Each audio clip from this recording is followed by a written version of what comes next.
Now that we have generated the process using the process modeler and have enhanced the screens using the app designer, let's now go in and add some integration and business logic.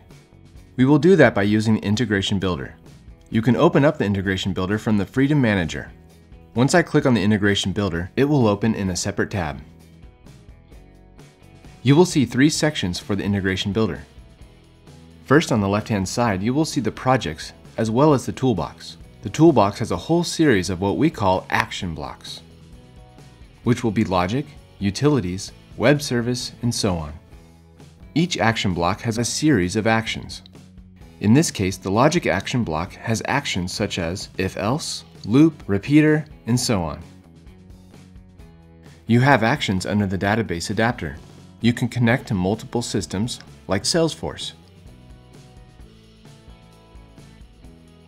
And you use these actions to drag and drop into the second section, the canvas, to build your logic. On the right is the third section, called the mapping section.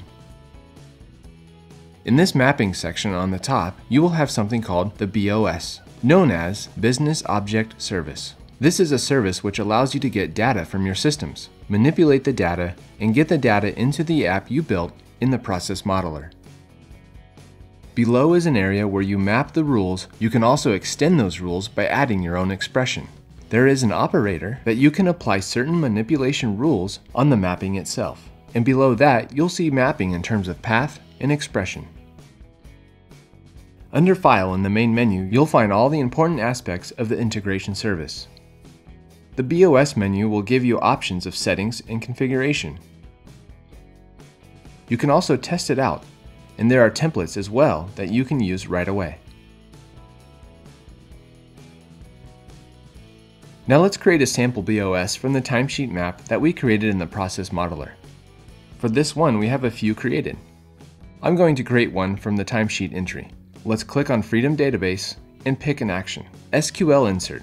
That's because we're going to use the database of the Freedom platform to update the timesheet data that we will get from the app. We are connecting to the Freedom database and selecting the table Time Entry. We'll select it and click OK.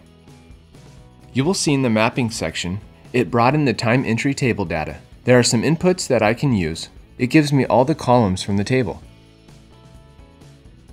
So now I will add a few variables that I am going to get from the app. The first one will be the employee ID, which I'm going to capture based on the person who is logging in and add some description.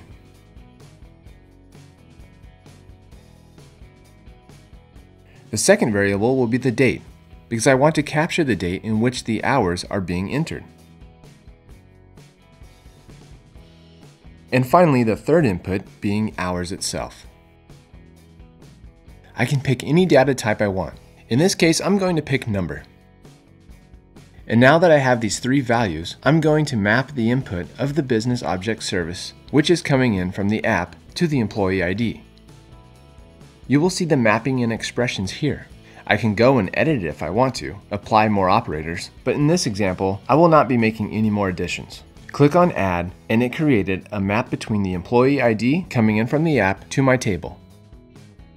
So now I will repeat the same steps for the date and for the hours.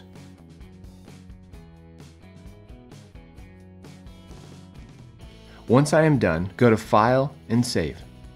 This is for Project Timesheet, and I'm going to rename it. Enter hours,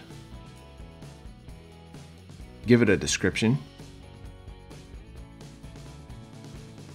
and click OK. Now you can test your BOS, and there is also an option to debug. This concludes our tour of the Integration Builder. Thanks for watching.